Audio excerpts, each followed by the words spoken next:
Hello, hello, hello. How are y'all? How are we? I think I'm live. Happy Wednesday. Okay. I want to make sure that I could hear the volume, make sure I'm good. Happy Wednesday. Happy Wednesday to you all. We're going to not be here long. We got some things to cover. I am still yet trying to lift my spirits from the voters' rights fiasco. Okay.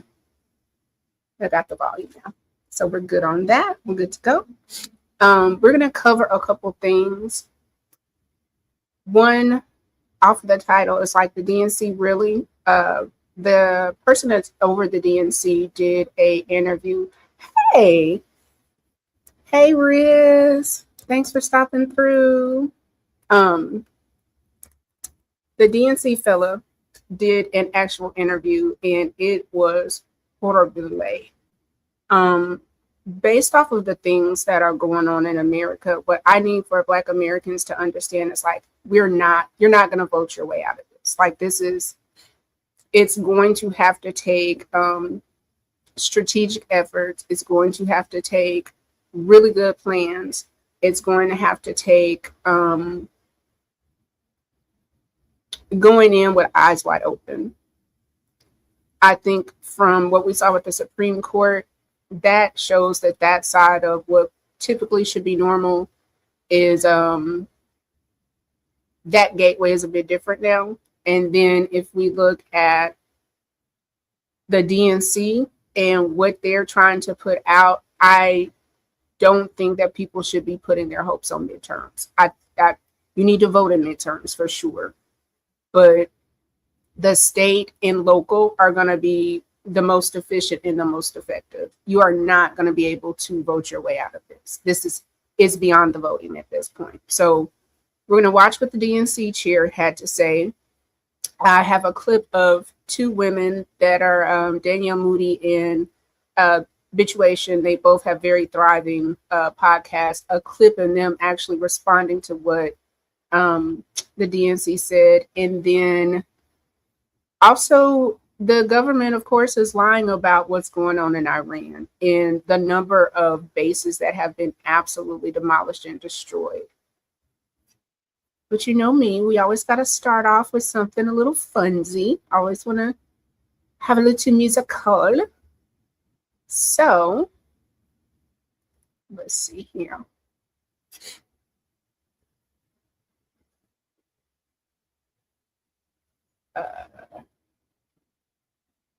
Let me see. Let me blow it up. Let me turn it up.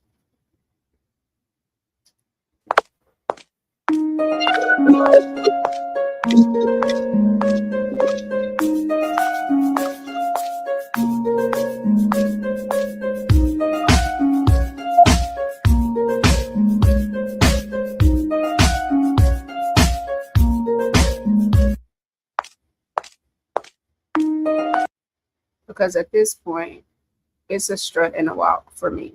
It's a strut and a walk. I think that Donald Trump is a useful agent. He's very useful. He's a useful agent. We're going to go in and let's start to review what the DNC had to say. I found it to be, the interview was jarring. The interview was absolutely jarring. I was appalled and offended. At this point, these people are not even attempting to like play in our face. This is disgusting. Let's see, let me blow it up. And let me turn it up. And then let's get our speed. This is probably this is one of the most condensing interviews I've seen in a very long time. But we'll just share and we'll just talk through it. And I don't even think, we're definitely not going to watch all 30 minutes of it. There's no way. I'm going to bump him up to even 1.5. So Yeah, thanks for having me back on, John. It was great to see you the other night at the Grinder party of all parties. It was amazing. I know. I wish I hadn't run out of alcohol by the time I arrived, but that's neither here nor there. Quick bit of context for listeners. This all came about because you expressed some frustration about criticism of the DNC coming from our direction. So I appreciate you coming on to talk about it directly. I'll just say up front, we share the goal of making sure Democrats win everywhere, especially the White House in 2028. I also very much understand you've got one of the hardest jobs in politics, that you took at an especially tough time for the party. But I do want to press you on some specific things because I think the stakes are too high not to. Does that sound fair? Sounds great, John. Thank you. Appreciate it. So I want to start with the 2024 autopsy, which you call an after-action review. When you won the chairmanship in February of 25, you criticized the DNC's refusal to release their 2016 autopsy as exactly what not to do. You said, quote, "Was there any utility in doing that?" And then promised your 2024 autopsy would be different. Your exact quote was, "Of course it will be released." Why did you change your mind on that? Well, look, I mean, what I said all along, even when I ran for this position, is that we were going to focus on the things that will help us win the upcoming election, right? Making sure that we learn the right lessons that could help inform our victories. And that's what we've done. We said this when we sent out the press release back in November saying we weren't going to release the report. We were going to actually keep our focus on those lessons. And we released those lessons. We continue to do that. And it's important for me, instead of navel gazing and looking backwards and trying to relitigate 2024. I don't know about you, John, but I don't have a time machine. I don't think you do. No one does. So we can't change what happened in 24. The only thing we can. So what he's saying in right now, that we're not going to release. Let me explain what's going on. So back in my corporate America days, I worked in what was called like a network operations centers, a NOC, and I did fiber optic modeling for years. And anytime we had a major outage, you would have what's called a post-mortem. The post-mortem is basically what caused the outage, so that what can we do to prevent what happened. The DNC did a post-mortem. What he is saying is, yes, we did a post-mortem. Yes, we know what the issues are, but we're not going to say what the issues are because we don't want to live in the past. I'm going to tell you right now that in a nutshell, the DNC probably found out that, one, you pissed your base off. You spent too much money. So your base is Black Americans. You pissed those people off. Two, you absolutely believed that you were way far ahead with Latinos than you could before, which is absolutely wild. The other thing is they went for this being in the middle, these mysterious, I will add you. Thank you so much for enjoying the streams. They wanted so bad to get this middle-aged, middle-income white American that was going to come out and be a swing voter. And that's just not a thing. So we're going to talk about what is going to happen with the DNC. Hey, Raleigh, thanks for being here. We're going to talk about what the DNC is doing right now and the mistakes that they're making on top of the judgment that happened with the Supreme Court. Black Americans are literally free agents, and this is the most power our vote is going to have, and that it has had in a long time. I think a lot of people, and again, I can say, like, I found it absolutely appalling, the judgment. And that's one thing. Here's the other thing, though. They don't plan for the now. They're thinking 2020, 2024, and not understanding that in 2026, you've pissed so many other people off that you are not going to be able to reap the same thing on top of the economy, on top of when we see what happened to those bases and these people lying. But if this is who people are supposed to hinge their betterment on for 2026, this is the leader of the DNC. Listen to what this man is saying. He's lying. Can do is actually change what happens in the future, including the 26 election cycle, 28 and beyond. That means we do need to learn the lessons. We need to make sure they help inform our decisions that we're making. And we've been releasing those. We released them just a couple months ago in our playbook, which if you want to look at that, go to dnc.org/playbook, and you can get an example of some of the lessons. We've been releasing them with our donors and with activists and party leaders. We've been talking about what those lessons are, and we've actually been putting those lessons into action. And so it's not completely accurate to say that we didn't release that. Where we're keeping our focus is on the lessons that can actually help us win.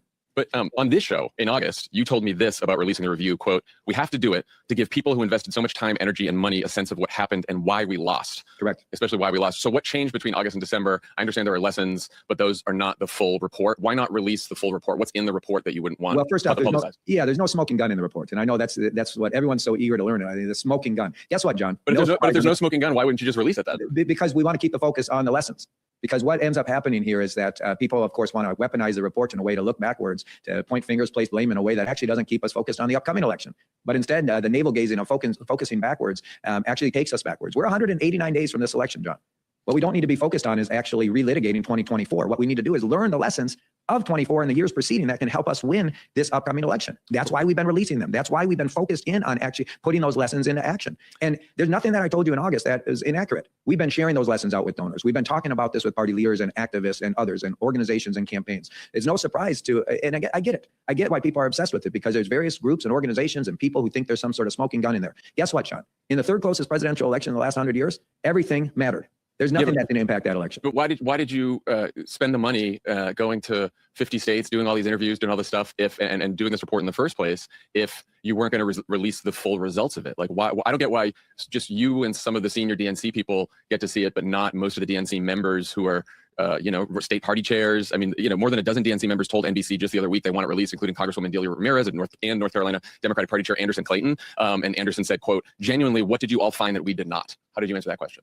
What we found is the things we've been telling them about Anderson, Delia, other folks who have concerns about it. We've shared all of the lessons with them, right? And so again, I think, John, the reality is you're proving my point here, right? People are obsessed about this in a way that continues to turn them away from wanting to focus on the lessons and instead thinking that there's some sort of smoking gun in here that's going to give them the one single reason that Kamala Harris lost the election, or the one single thing that we should have done differently that's going to actually help us win in the future. There is no one single thing that cost Kamala the election. There is no one single thing that we can do to help us win the upcoming election. There's a number of lessons for sure that will help us win in 26 and beyond. But again, I understand what you're saying, John. We'll just have to agree to disagree on this because, we have already started to put those lessons into action. I'm proud of the results of what we've seen over the last year and a half since I've been elected. We have significant wind at our back, and we're going to continue to move forward. And we're going to continue to put those lessons we've learned into action, and I hope others will start to do the same.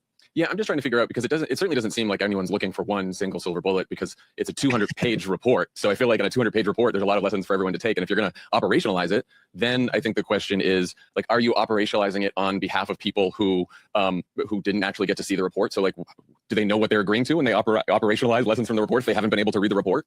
John, you're proving the point. What's the point? What point is So I think this is a great observation. And I put the actual link in the live chat, and I'll come back and add it to the actual video. Like I said, I was in corporate America, and I worked almost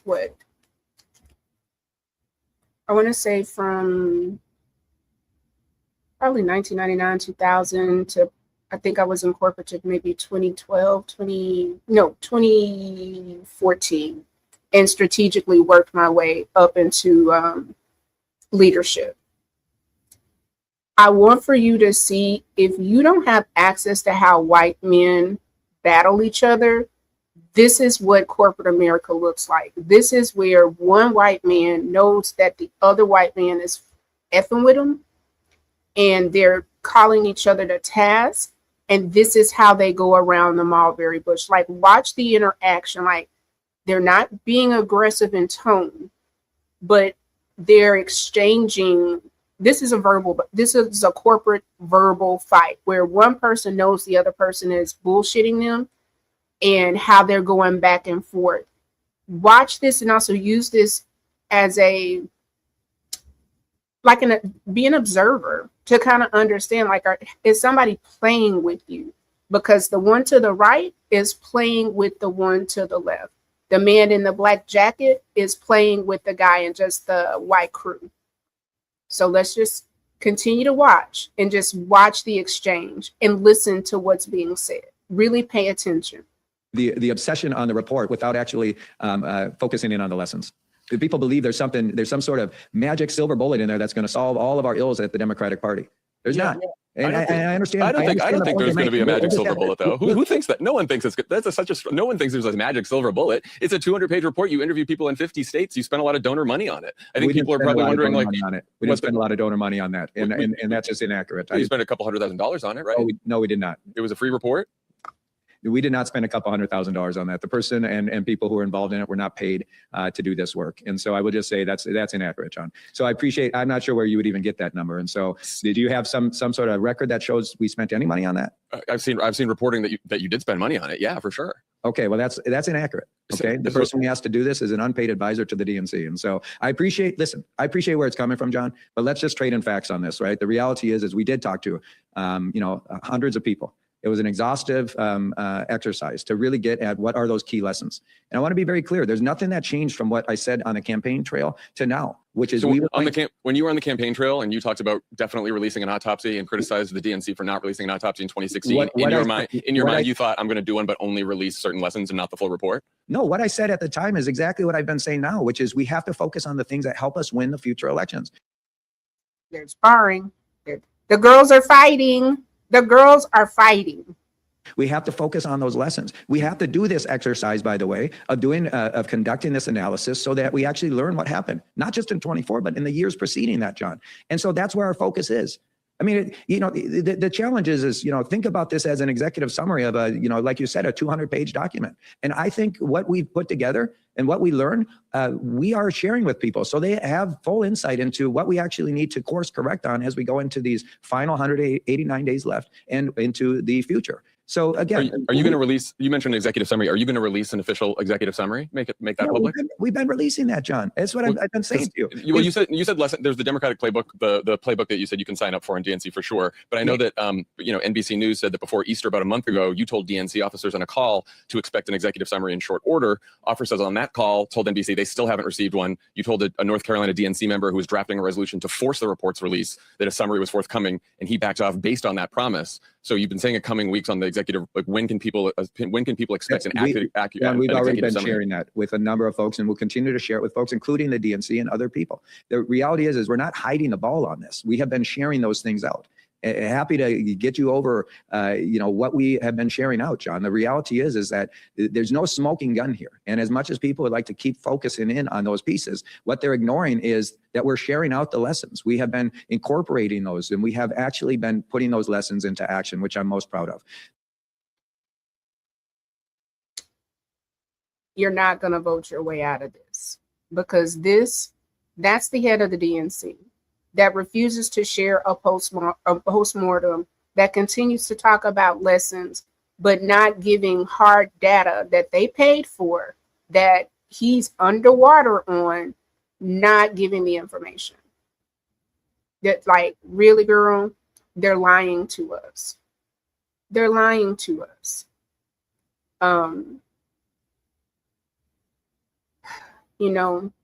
Every once in a while when I feel like I'm being lied to, I like to indulge in things. I like to indulge in ice cream and cookies and, different stuff like that.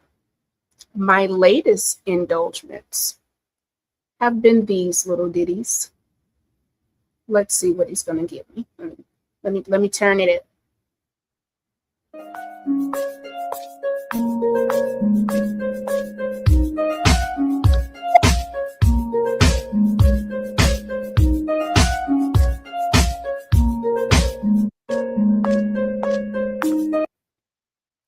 I can't stand AI. I think it is a horrible, evil type of thing.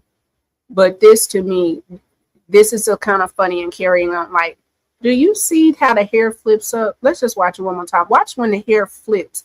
When the wind catches it.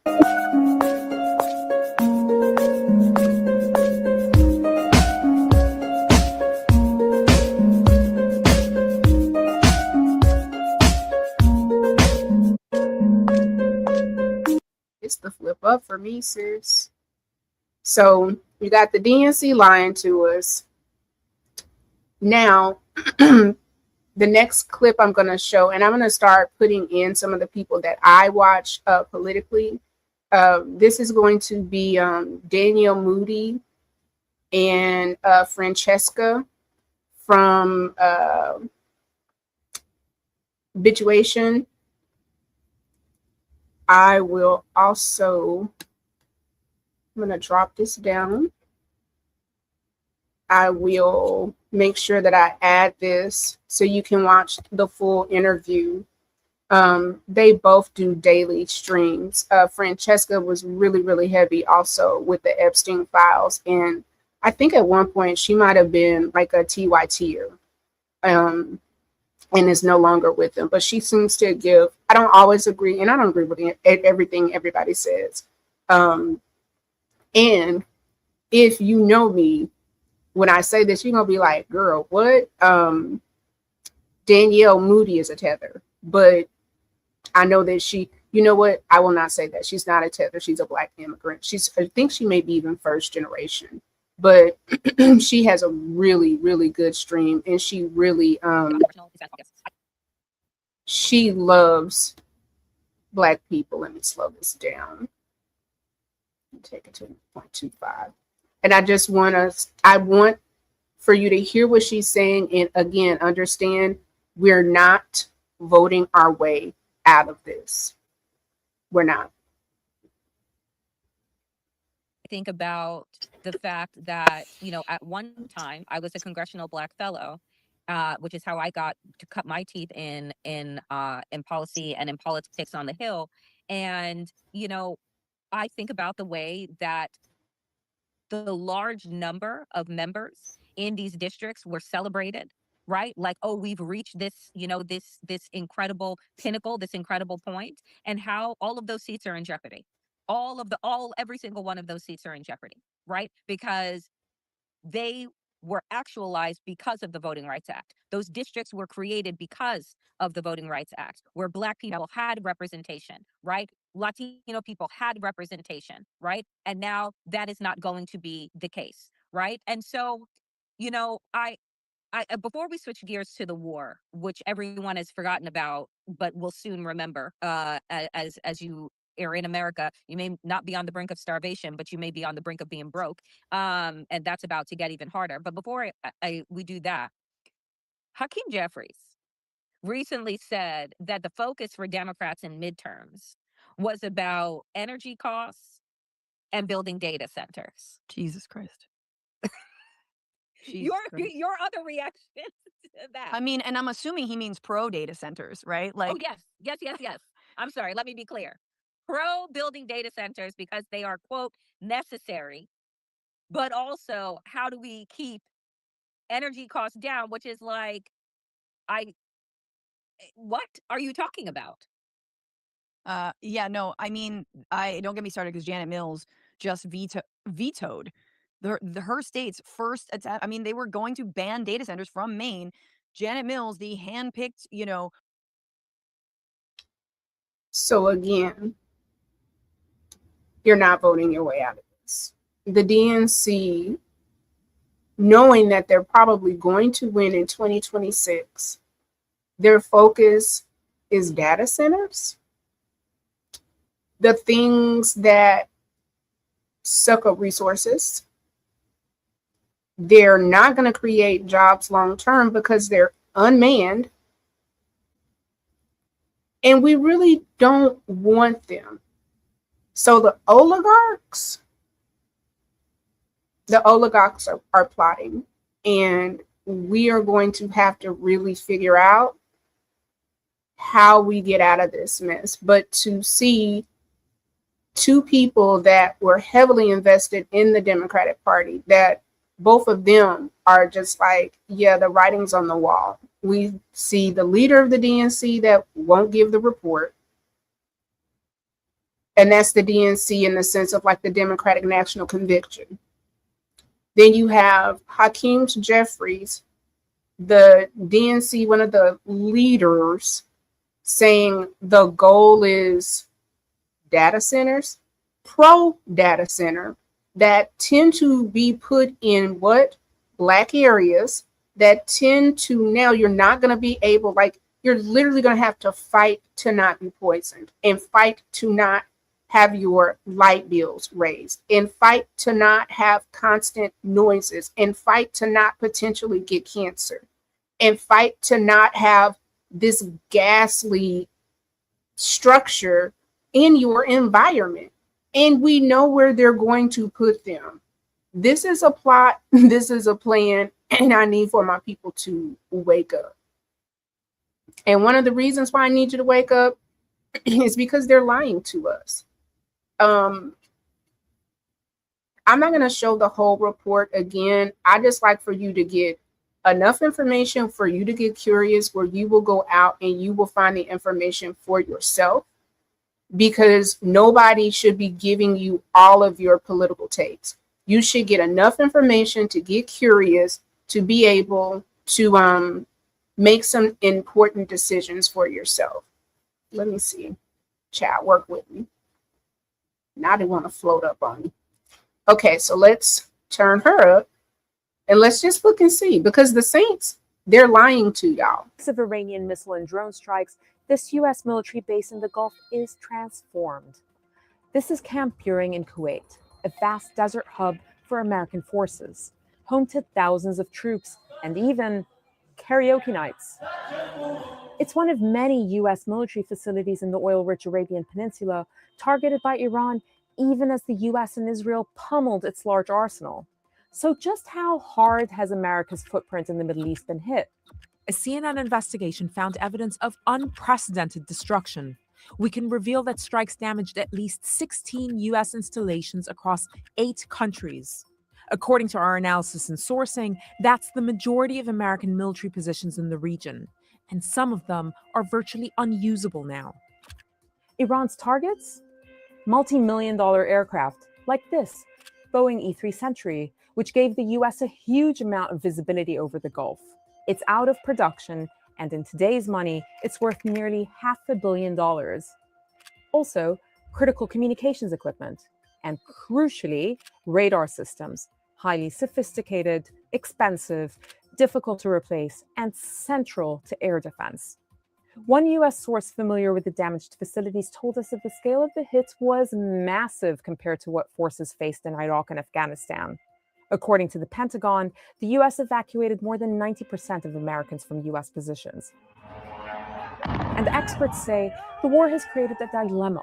Is America's presence in the Gulf making the region safer, or is it becoming its Achilles heel?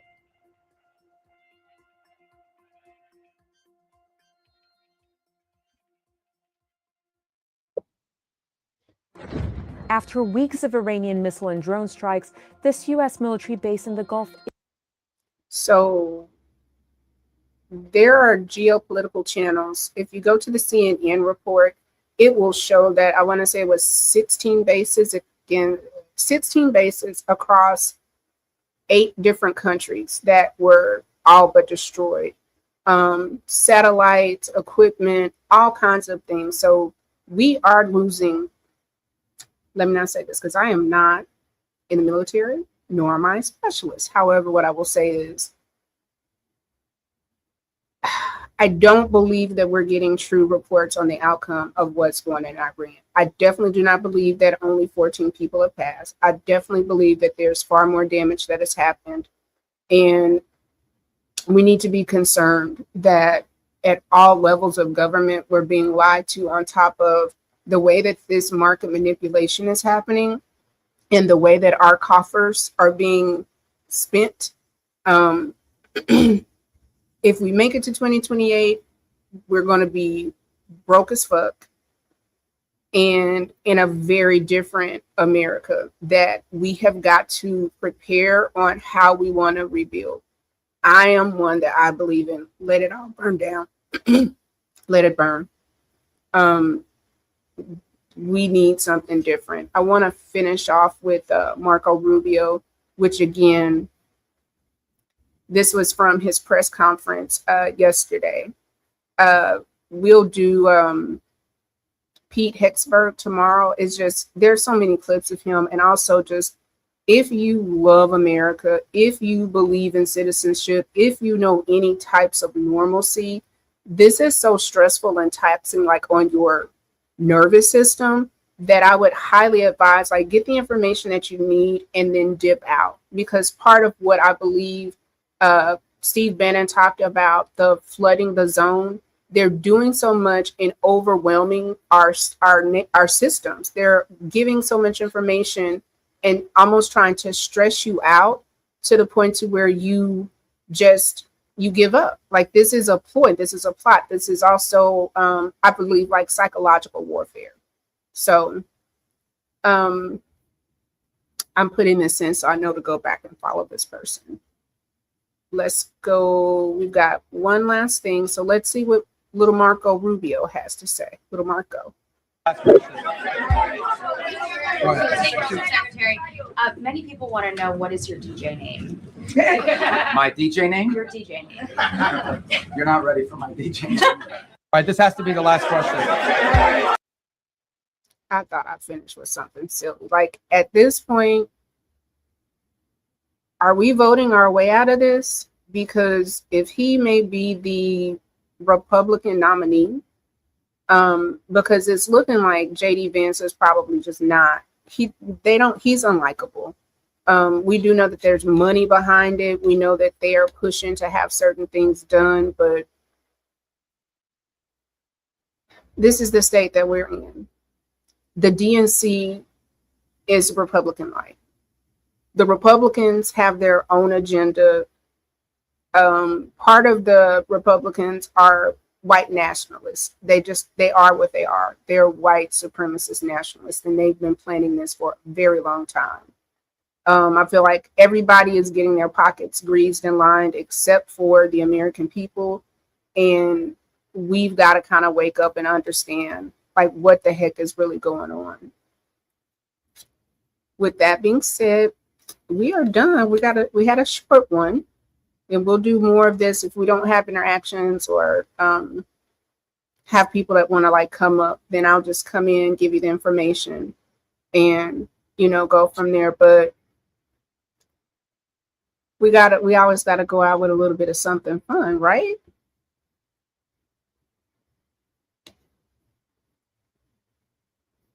Let's go.